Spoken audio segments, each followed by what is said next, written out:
सद्वन्द्याणं तिहुमणहित मधुर विशद्वक्काणं अन्तातीत गुणाणं नमो जिणाणं जिद्भवाणं। हम सभी पंच अस्तिकाय संग्रह का अध्ययन कर रहे हैं और अभी तक हम इसमें जीव अस्तिकाय का वर्णन कर रहे हैं, जिसके कर्तृत्व लक्षण और भोक्तृत्व लक्षण की हमने व्याख्या की। कर्तृत्व गुण या भोक्तृत्व गुण की हमने व्याख्या की और आज हम प्रभुत्व गुण का व्याख्यान पढ़ेंगे, उसका स्वाध्याय करेंगे। गाथा 69 पढ़ते हैं। एवं कत्ता भोक्ता होज्जम अप्पा सगे हिम कम में हिम हिंडदी पारम पारम संसारम मोहो संक्षणो। अन्व्यार्थ पढ़ते हैं। एवं इस प्रकार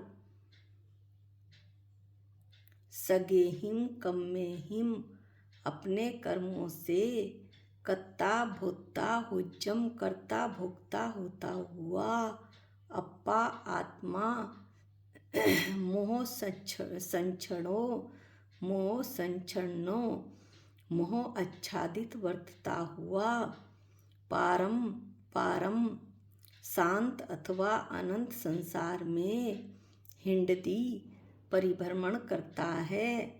क्या कहते हैं कुंद कुंद स्वामी कि उपरोक्त गाथाएं जो अभी पढ़ी हैं 63 से 68 तक, उसमें बताया कि अपने कर्मों से कर्ता भोक्ता होता हुआ, यानी अपने ही भावों से, अपने ही राग देश क्रोध मान माया लोभ से कर्ता भोक्ता होता हुआ, द्रव्य कर्मों का कर्ता और भोक्ता होता हुआ आत्मा मोह आच्छादित वर्तता हुआ, मोह से ढका हुआ आत्मा सम्यक दृष्टि जीव का शांत संसार में परिभ्रमण करता है, यानी कि उसका संसार शांत है, और मिथ्या दृष्टि जीव अनंत संसार में परिभ्रमण करता है। यह बात बताई है। अब इस टीका में किस तरह से अमृतचंद आचार्य इसका एक्सप्लेनेशन करते हैं, ये हम टीका में देखते हैं। यह यानी यह गाथा कर्म संयुक्त पने की मुख्यता से प्रभुत्व गुण का व्याख्यान है।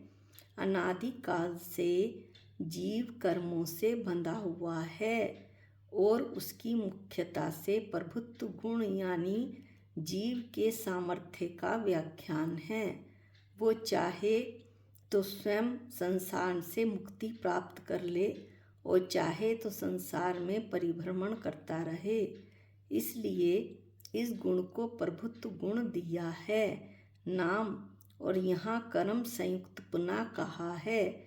कर्म संयुक्तपना का अर्थ है संसार में परिभ्रमण। अगली गाथा 70, यद्यपि ये दोनों गाथा साथ पढ़नी थी लेकिन हम अलग अलग पढ़ेंगे। उसमें कर्म व्युक्त पने की मुख्यता से प्रभुत्व गुण का व्याख्यान है। कर्म व्युक्तपना यानी कर्म को हटाकर, कर्म को नष्ट करके क्या होता है, उस सामर्थ्य का व्याख्यान है। जीव में दोनों तरह का सामर्थ्य है, चाहे तो कर्मों को बांध ले और चाहे कर्मों को नष्ट कर दे। आगे पढ़ते हैं टीका। इस प्रकार प्रकट प्रभुत्व शक्ति के कारण जिसने अपने कर्मों द्वारा निश्चय से भाव कर्मों और व्यवहार से द्रव्य कर्मों द्वारा, इस लाइन का अर्थ समझेंगे। प्रभुत्व शक्ति के कारण, अपनी सामर्थ्य के कारण जिसने अपने कर्मों द्वारा, गाथा 27 में हमने इन सब गुणों की व्याख्या करी थी, पढ़ी थी और उसका स्वाध्याय करा था। एक बार गाथा 27 पुनः देखते हैं। उसमें इन्होंने क्या बात कही है कि निश्चय से भाव कर्मों और व्यवहार से द्रव्य कर्मों द्वारा कैसे, ये बताते हैं।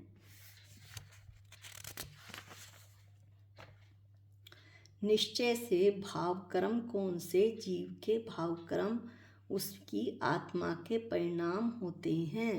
राग, देश, क्रोध, मान, माया, लोभ और आदि उससे आश्रव, बंध, संवर, निर्जरा और मोक्ष करने में स्वयं जो समर्थ होने से वह प्रभु है।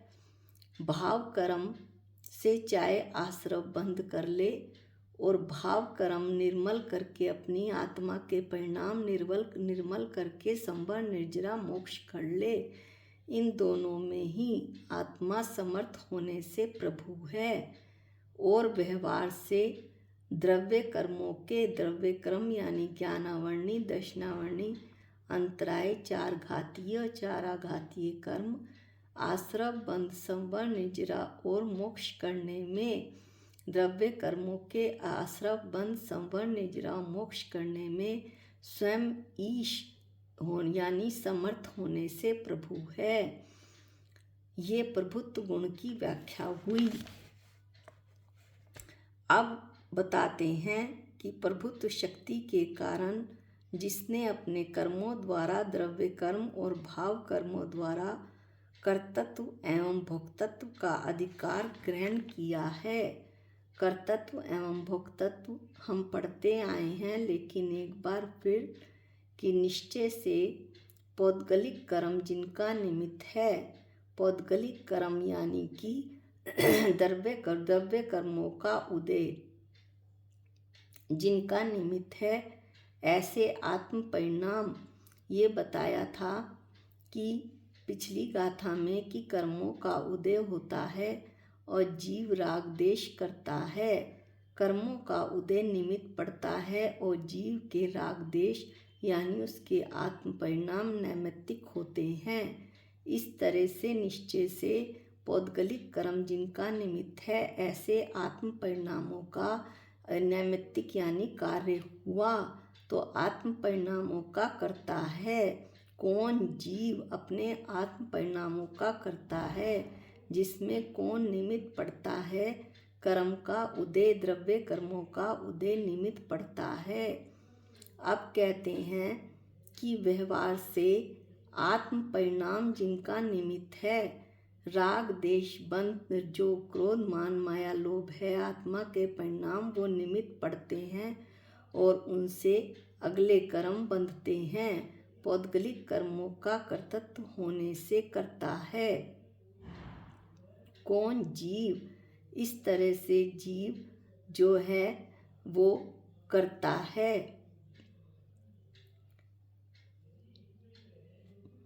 पौद्गलिक कर्मों का कर्तृत्व होने से करता है और निश्चय से पौद्गलिक कर्म जिनका निमित्त है, ऐसे आत्म परिणामों का कर्ता होने से करता है। और व्यवहार से निश्चय से तो अपने आत्म परिणामों का करता है और व्यवहार से पौद्गलिक कर्मों का करता है। ये तो हुई कर्ता की बात। अब भोक्ता की बात। निश्चय से शुभाशुभ कर्म, राग, देश जिनका निमित्त हैं, ऐसे सुख दुख परिणामों का भोगने वाला होने से भोगता है। निश्चय से सुख दुख परिणामों को क्यों कहा? क्योंकि निश्चय से जो सुख दुख परिणाम हो रहे हैं वो आत्मा में हो रहे हैं। सुख दुख परिणाम वही भोगेगा जिसमें चेतना होगी। ये हमने गाथा 68 में पढ़ा था, इसलिए वह भोगता है। व्यवहार से शुभाशुभ कर्मों से संपादित, ये भी बात हमने 68 गाथा में पढ़ी थी कि शुभाशुभ कर्मों से संपादित इष्ट अनिष्ट विषयों का भुक्तत्व होने से भोगता है। यानी साता या असाता वेदनीय कर्मों का उदय होने पर जो पंच इंद्रिय के भोग विषय मिलते हैं, इष्ट मिले चाहे अनिष्ट मिले, उन विषयों का भोक्ता होने से, भोगने वाला होने से भोगता है। इस प्रकार कर्ता, भोक्ता और इनका वर्णन हुआ तथा प्रभुत्व गुण का वर्णन हुआ। तो क्या कहते हैं अब शॉर्ट में, क्योंकि पीछे बता चुके हैं इसलिए इस वाली गाथा में 69 में अमृत चंद्राचार्य जी ने शॉर्ट में बता दिया कि प्रभुत्व शक्ति के कारण जिसने अपने कर्मों द्वारा, निश्चय से भाव कर्म और व्यवहार से द्रव्य कर्मों द्वारा प्रभुत्व शक्ति यानी अपनी सामर्थ्य के कारण कर्तृत्व एवं भोक्तत्व यानी चेतना के कारण अधिकार ग्रहण किया है, कर्ता और भोक्ता का अधिकार ग्रहण किया है, कैसे वो अभी बताया है। ऐसे इस आत्मा को अनादि मोह आच्छादित पने के कारण विपरीत अभिनिवेश की उत्पत्ति होने से सम्यक ज्ञान ज्योति अस्त हो गई है। ऐसा जिसने अधिकार प्राप्त कर लिया, ऐसी आत्मा को क्या हुआ कि अनादि काल से मोह के आवरण से ये आत्मा या ये जीव ढका हुआ है। इस जीव की बात हो रही है, किसी दूसरे जीव की बात नहीं हो रही, ये मेरी ही बात है। मैं अनादि काल से मोह के आवरण से ढका हुआ हूँ, मोह से ढका हुआ हूँ। इसलिए जो मेरा अभिप्राय है वो विपरीत अभिप्राय हो गया है। तो विपरीत अभिप्राय की उत्पत्ति होने से सम्यक ज्ञान ज्योति अस्त हो गई है।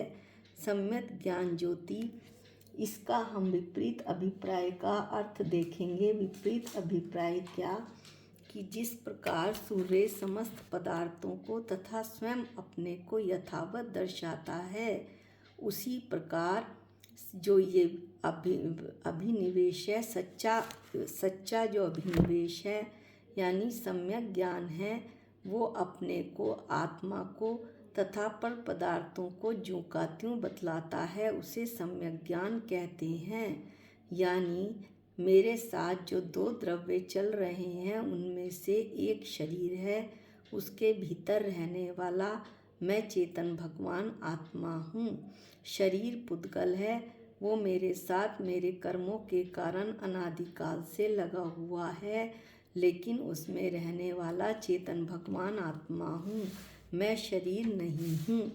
लेकिन जो मोह से मैं ढका हुआ हूँ कर्मों के कारण, कर्म बंध के कारण, उस विपरीत अभिप्राय के कारण मैं यह जानता हूँ कि मैं शरीर ही हूँ, इसके अलावा मैं विश्व में कुछ भी नहीं हूँ। इसलिए मेरी सम्यक ज्ञान ज्योति अस्त हो गई है, यानी मुझे सम्यक ज्ञान की प्राप्ति नहीं हुई। मेरा ज्ञान झूठा है, मिथ्या ज्ञान है। इसलिए अब क्या होता है, वह शांत अथवा अनंत संसार में परिभ्रमण करता है। वह कौन? मैं आत्मा, शांत यानी सम्यक दृष्टि जीव, जिसका संसार का अंत होगा, वो शांत संसार में परिभ्रमण करता है। और अनंत जो संसार में कौन परिभ्रमण करेगा? जो मिथ्या दृष्टि जीव है, मोह से ढका हुआ अज्ञानी, वो अनंत संसार में परिभ्रमण करता है। यानी मैं मोह से ढका हुआ हूँ। इतना समझने और शास्त्रों को पढ़ने के बाद भी पर में से मेरी बुद्धि छूटती नहीं। पर में मैं कुछ कर नहीं सकता, उनको मैं भोग नहीं सकता, ना मैं उनका करता हूँ ना भोगता हूँ, ना मैं केवल ज्ञाता दृष्टा हूँ। यह बात मेरी समझ में नहीं आती। मैं पर पदार्थों को सिर्फ जान और देख ही सकता हूँ और इसके अलावा मैं कुछ नहीं कर सकता। इस तरह से इस गाथा में यह बतलाया है कि जो प्रभु है वह स्वयं मैं हूँ। संसार में भी प्रभु मैं ही हूँ और मोक्ष में भी प्रभु मैं ही हूँ। अर्थात संसार में रहने का सामर्थ्य भी मेरा ही है और अपने कर्मों को काट कर मोक्ष जाने का सामर्थ्य भी मेरा ही है। इस तरह ये गाथा यहाँ समाप्त होती है।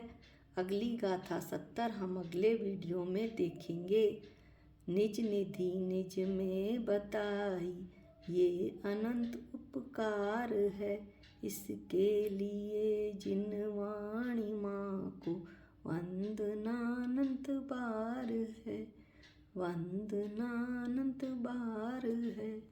सबको जय जिनेंद्र।